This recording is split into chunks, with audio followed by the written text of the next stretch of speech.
I'm sorry, but this meeting is for serious investors only. The waiting room is over there. Robert Thornton's sharp voice echoed through the elegant conference room at Thornton Industries as he pointed to the door without even looking up from his tablet. Camilla Washington, 34, stood motionless in front of the polished mahogany table, watching the gray-haired man who had just completely ignored her outstretched hand. Around the table, 5 white executives in impeccable suits exchanged uncomfortable glances, but none dared to contradict the CEO. Mr. Thornton, I'm Camilla Washington from Phoenix Capital. We have a meeting scheduled for 2 p.m. regarding the acquisition proposal. Robert finally looked up, his eyes scanning Camilla from head to toe with obvious disdain. She wore a simple navy blue blazer and carried a black leather briefcase. Nothing fancy, but professional. For him, it was clearly not enough. Listen, young lady, I don't know how you got past reception, but this is a high-level corporate meeting. If you're looking for a job, HR is on the 2nd floor. The silence in the room became deafening. Camilla took a deep breath, remembering her mentor's words. Prejudice is a weapon that turns against those who use it. Let them dig the blade themselves. 3 months ago, Camilla had identified Thornton Industries as a promising investment. The medical technology company was in financial trouble, but it had valuable patents that could be worth billions with proper management. She had spent weeks analyzing every number, every projection, preparing a proposal that would save not only the company but also the 2,800 jobs at risk. Mr. Thornton, Camilla kept her voice calm, perhaps we should reschedule. It seems there has been a misunderstanding. The only misunderstanding, Robert stood up, resting his hands on the table, is you thinking you can come in here and waste our time. Security. 2 men in suits appeared at the door within seconds. Escort this person out of the building. And make sure she doesn't come back. As she was led through the marble corridors she had studied in the company reports, Camilla noticed the employees whispering among themselves. Some were discreetly filming her with their cell phones. In a few hours, those images would be circulating on social media. What Robert didn't know, and would discover in a few hours in the most devastating way possible, was that Camilla Washington wasn't just any investor. Behind that simple blazer and leather briefcase was one of the most brilliant financial minds of her generation, with resources that could buy and sell Thornton Industries several times over. If this story of prejudice and power is stirring you up, get ready to find out how a moment of blind arrogance can destroy decades of business building. Don't forget to subscribe to the channel, because what happens next will completely redefine the meaning of the word consequences. 2 hours after the humiliation, Camilla was sitting in the lobby of the Ritz-Carlton Hotel, watching her phone explode with notifications. The video of her expulsion had already been shared 15,000 times on Twitter, with hashtags like #TechRacism and #CorporateShame gaining traction on social media. Camilla, I saw what happened. This is unacceptable. The voice of Janet Morrison, her mentor and former CEO of Goldman Sachs, sounded tense over the phone. I want you to know that the entire investment community is talking about this. I know, Janet. But don't worry about me. Camilla kept her voice calm as she looked at Phoenix Capital's numbers on her laptop. Actually, this gave me exactly the clarity I needed. What Robert Thornton didn't know when he kicked her out of that room was that he was dealing with one of Wall Street's most lethal financial minds. Camilla had graduated from MIT at age 20, completed her MBA at Harvard at 22, and by 28 was already managing a $2 billion hedge fund. Phoenix Capital wasn't just an investment firm. It was a discreet empire she had built brick by brick. Born in Detroit, the daughter of a nurse and a mechanic, Camilla grew up watching her family struggle to maintain their dignity in a world that constantly questioned their right to be where they were. Her mother used to say, Camilla, they will try to diminish you every time you grow. Your response cannot be anger, it has to be excellence. While checking her emails, Camilla received a message that made her blood run cold. It was from Robert Thornton, sent to his entire corporate board, with copies to investors and industry partners. Dear colleagues, I would like to alert you to an attempted fraud that occurred today in our office. A person posing as an investor attempted to infiltrate our confidential meeting. I recommend caution with individuals who may try to take advantage of the good faith of our companies. Camilla read the message 3 times, feeling each word like a slap in the face. Not only had he publicly humiliated her, but now he was trying to destroy her professional reputation, painting her as a criminal to the entire industry. Her assistant, David, a brilliant young Stanford graduate, appeared at her side with a worried expression. "Camila, I need to show you something." He opened his tablet, revealing a thread on LinkedIn where several industry executives were already commenting on the security incident at Thornton Industries. "Good that he was exposed," wrote a startup CEO. "We can't allow opportunists to take advantage of our generosity." "I've always been suspicious of these infiltration attempts," commented another. Robert did well to protect his investors. Camila slowly closed the laptop. In her 12-year career, she had faced subtle prejudice, microaggressions disguised as legitimate concerns, doors closed with polite excuses. But she had never been attacked so directly and publicly. "David," her voice was calm as deep water, "I need you to do a few things for me." "Sure. What do you need?" "First, I want a complete analysis of Thornton Industries' shareholding structure. Who the investors are, how much each one owns, when the main loans are due." She paused, her eyes taking on a gleam that David had learned to recognize. "Second, I need you to find out everything, and when I say everything I mean everything, about Robert Thornton. Personal finances, employment history, family connections, even where he has lunch." David nodded, already typing notes into his phone. "Anything else?" "Yes." Camila stood up, smoothing her blazer. "Cancel all my appointments for this week. And reserve the main conference room for Monday morning. We're going to have some very special guests." That night, alone in her office on the 40th floor in Manhattan, Camila opened a file she had kept locked away for years. Inside was a list of every time she had been underestimated, humiliated, or dismissed because of her color or gender. Every name, every date, every injustice carefully documented. Robert Thornton had just become item number 47 on that list. But unlike the others, he had made a fatal mistake. He had attacked not just Camila Washington the woman, he had attacked Camila Washington, the financial predator. While the city slept below, she worked until dawn, moving pieces on a board Robert didn't even know existed. With every financial analysis, every strategic phone call, every document reviewed, a smile grew on her face. What that arrogant man didn't understand was that every act of contempt had fueled a determination that had grown silently for years. And now, finally, she had the perfect target, someone so convinced of his superiority that he would never see the blow coming. The next morning, as the scandal on social media continued to grow, Robert Thornton woke up in his Beverly Hills mansion with a feeling that he had perfectly controlled the situation. His strategy of painting Camila as an opportunist was working exactly as planned. "Darling," he said to his wife over breakfast, leafing through the Wall Street Journal with satisfaction, "sometimes it's necessary to protect our industry from people who don't understand how things really work around here." Patricia Thornton, a socialite who had inherited her position as much as her husband, nodded absently as she checked her charity event schedule.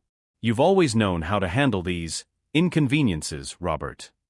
What neither Robert nor his wife knew was that, 3,000 miles away, Camila Washington was turning that inconvenience into the most meticulous operation of her career.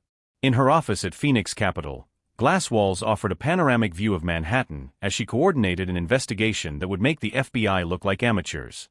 "Janet, I need a favor," Camila said on the phone to her mentor, a former Goldman Sachs employee and now one of the most connected women on Wall Street. "Do you know anyone on the board of Thornton Industries?" "I know 3 members personally," Janet replied without hesitation. "Why do you ask?" "Because Robert Thornton just made the biggest mistake of his life, and I want to make sure the right people know about it at the right time." Over the next 3 days, Camila's office became a command center rivaling any corporate think tank. David had set up an entire wall with information about Thornton Industries, organizational structure, financial history, loan payment schedule, and something much more interesting, a troubling pattern in the company's hiring practices. "Camila, you need to see this," David approached with a stack of documents and his laptop open. Over the past 5 years, Thornton Industries has hired 847 employees in executive positions. Want to guess how many were black? "Tell me." 9. 9 out of 847. And all in subordinate positions, never in leadership. He turned his laptop to show detailed charts. "But it gets better. I found 3 labor lawsuits filed quietly, all involving racial discrimination. All were hushed up with confidential settlements." Camila smiled for the first time in days. "Excellent work.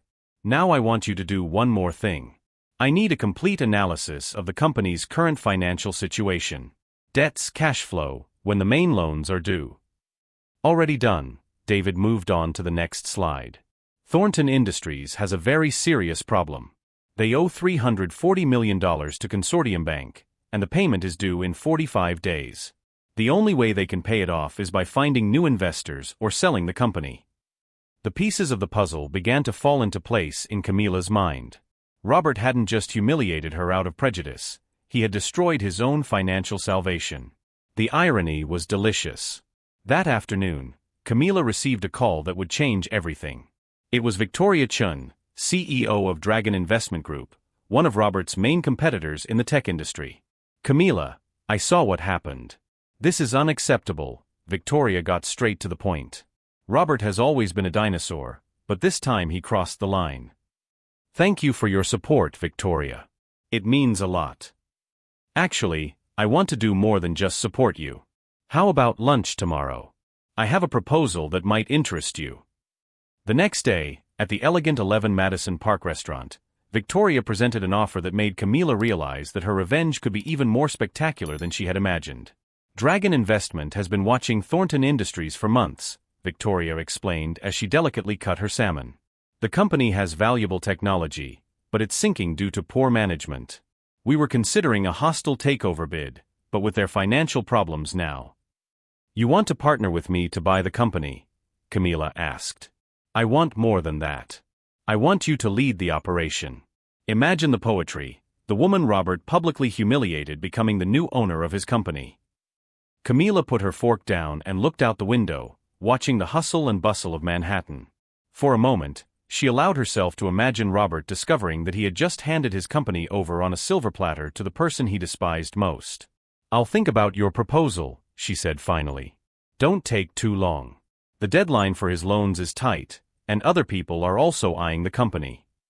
That night, alone in her Upper East Side apartment, Camila called her mother in Detroit. Rose Washington, now 67, had worked 3 jobs simultaneously to pay for her daughter's education. Her voice carried the wisdom of someone who had faced prejudice her entire life. Mom, I need your advice. Camila told her the whole story, from the humiliation to the opportunity to fight back. Honey, Rose paused before responding, I remember when you were 8 years old and a girl at school said that girls like you couldn't be scientists. You came home crying, but the next day you came back with a book about Marie Curie. I've never forgotten that. Why are you telling me this now? Because that little girl who proved her wrong grew up to be one of the most powerful women on Wall Street. And now that ignorant man is going to learn the same lesson that schoolgirl learned.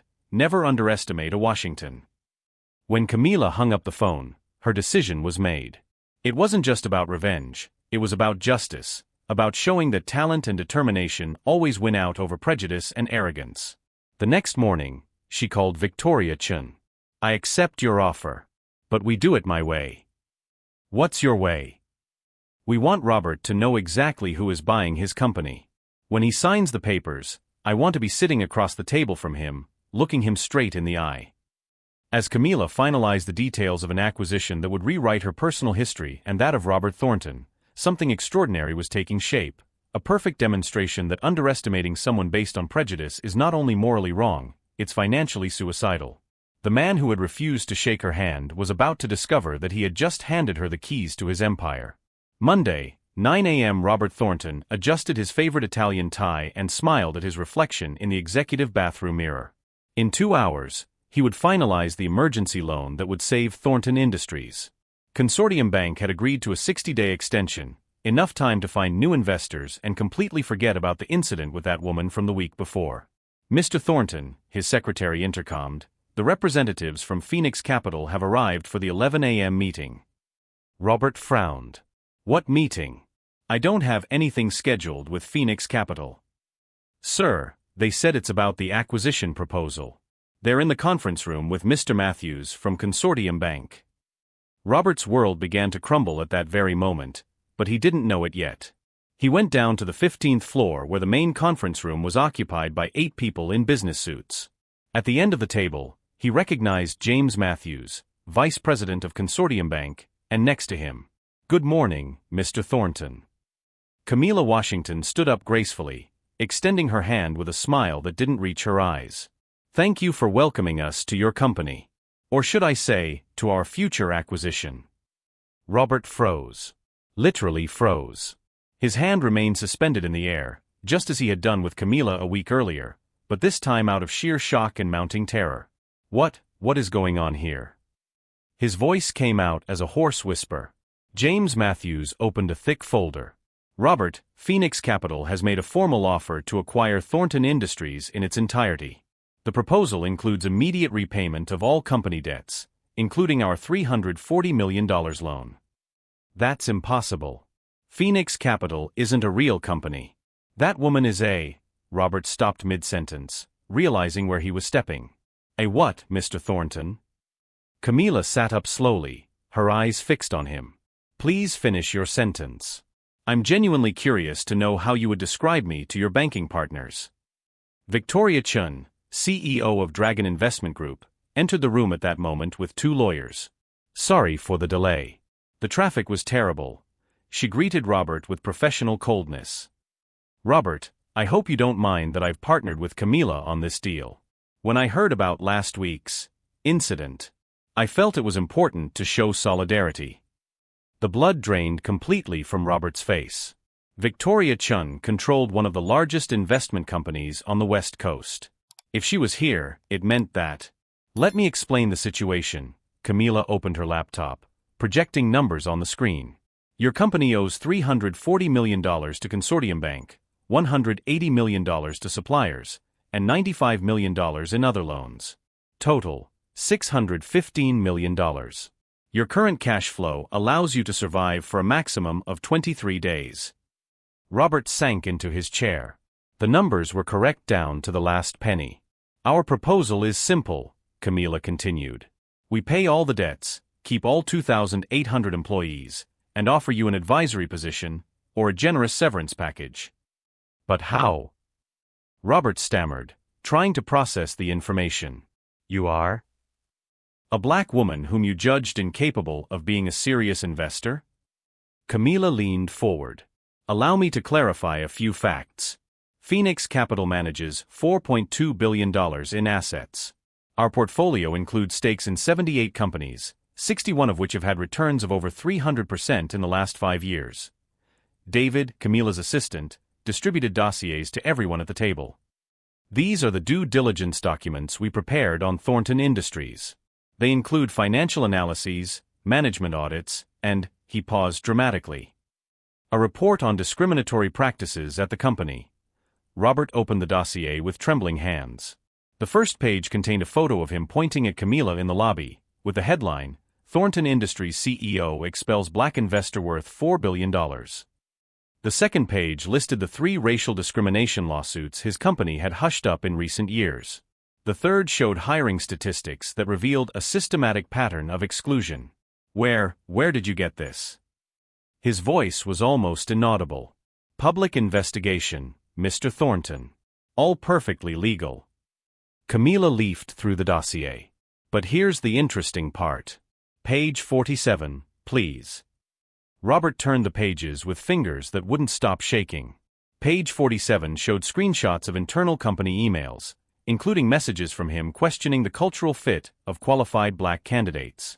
"How do you have access to our internal emails?" Robert exploded, standing up abruptly.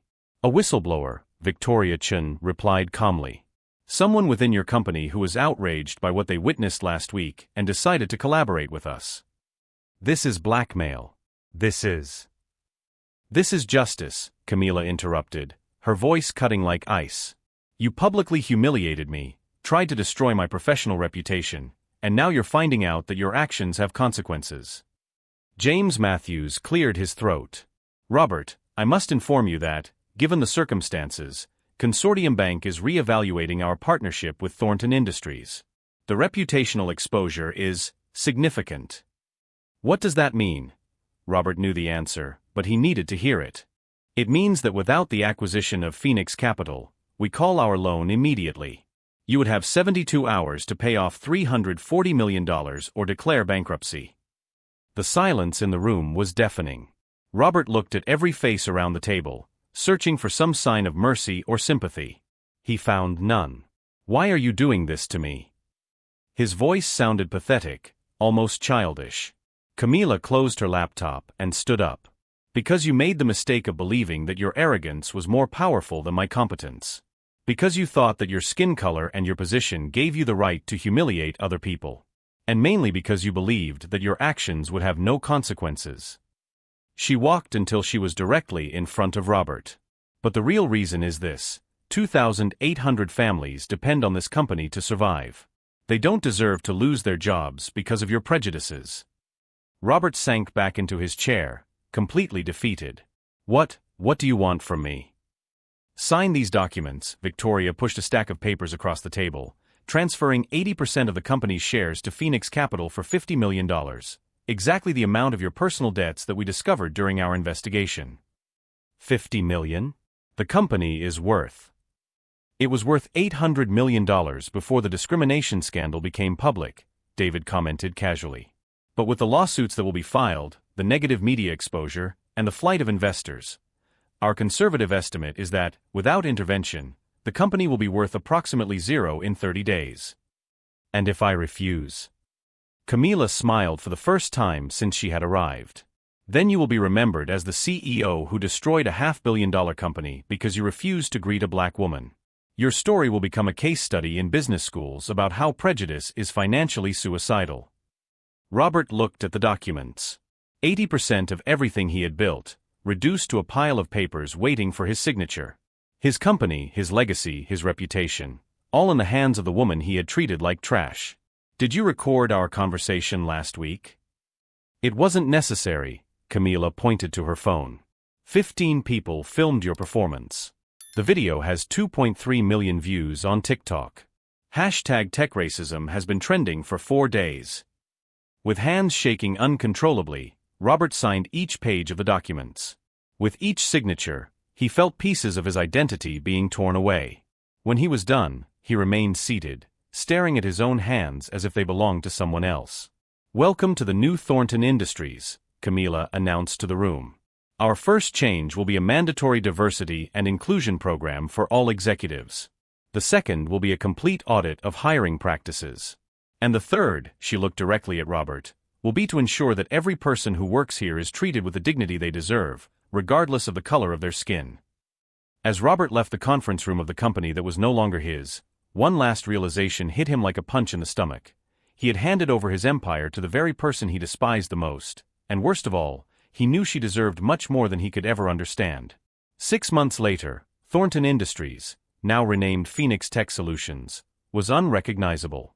The glass and steel building remained the same, but the energy inside it had completely transformed. Camila walked through the corridors she knew so well, watching diverse teams working on projects Robert would never have approved.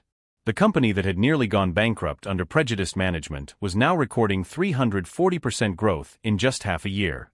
"Good afternoon, Ms. Washington," greeted Marcus Chun, the new director of innovation, a brilliant Asian American whom Robert had rejected 3 times for lacking executive presence. "Marcus, how are the new medical AI projects going?" "Exceptional. Our assisted diagnosis technology has already saved 847 lives at partner hospitals. And we have investment requests coming in from all over the world." Camila smiled. That was exactly the vision she had shared at the fateful meeting, before being expelled like a criminal. On the 15th floor, Robert's former office had been transformed into a mentoring center for young Black and Latino entrepreneurs. 20 startups had already received seed funding, creating an ecosystem of innovation that benefited communities historically excluded from Silicon Valley. Meanwhile, Robert Thornton was living a very different reality. After the forced sale, he discovered that his personal empire was built on debts he had hidden even from himself. Without the company, his personal bank loans became unpayable. The Beverly Hills mansion went up for auction. The exclusive golf club canceled his membership for image reasons. More painful than financial ruin was social isolation. Former friends avoided his calls. Invitations to exclusive events stopped coming. The man who once controlled boardrooms was now recognized in restaurants as that racist CEO from the video. His wife Patricia had filed for divorce a week after the scandal, taking half of the remaining assets. I can't show up anywhere with you anymore, were her last words. Victoria Chen met Camila on the executive terrace during lunch. Have you seen the news about Robert? What news? He's trying to get a job as a junior consultant. No one wants to hire him. The background check always reveals the video of his expulsion. Camila looked out at the city below. You know, Victoria, I don't take pleasure in his suffering. I feel justice. What's the difference? Justice builds something better. Look at our company. 2,800 families kept their jobs. We have the best talent in the country wanting to work with us, and our technology is saving real lives. She paused. Robert's suffering is a consequence of his choices, not my goal. That afternoon, Camila received an unexpected call. It was a producer from Harvard Business School. Ms. Washington, we would like to invite you to speak about transformational leadership. Your case has become one of the most requested case studies by students. What will the topic be? How to turn prejudice into purpose. How to use injustice as fuel for systemic change. 2 weeks later, Camila stood before 400 future business leaders in the Harvard auditorium. The final question came from a young black student in the front row. Ms. Washington, if you could talk to that person who was kicked out of that hotel a year ago, what would you say? Camila smiled, remembering the pain she felt that day. I would say, Camila, that man just gave you the greatest gift of your life. He showed you exactly who he is, gave you pure motivation to prove who you are, and handed you the opportunity to transform 2,800 lives. The audience erupted in applause. Many people were crying. The best revenge, Camila concluded, is not to destroy those who underestimate you. It is to build something so magnificent that they spend the rest of their lives wondering how they could have been so blind. 6 months after that lecture, Phoenix Tech Solutions was valued at $2.8 billion. Camila had transformed a dying company into one of the most valuable startups in the country. Robert Thornton remained unemployed, living in a modest apartment, supported by temporary consulting jobs he could sporadically find. His greatest punishment was not poverty. It was waking up every day knowing that he had thrown away an empire because he couldn't see beyond the color of a woman's skin. The real irony? Camila never thought about him again after that day. She was too busy building the future to waste time on ghosts from the past. If you've ever been underestimated because of your appearance, background, or any characteristic that doesn't define your competence, remember, other people's prejudice is fuel for your greatness. The best response to those who belittle you is not anger, it's relentless excellence. Leave a comment. Have you ever turned an injustice into motivation for something greater? And don't forget to subscribe to the channel for more stories that prove that dignity always wins over ignorance, and that success is the sweetest revenge there is.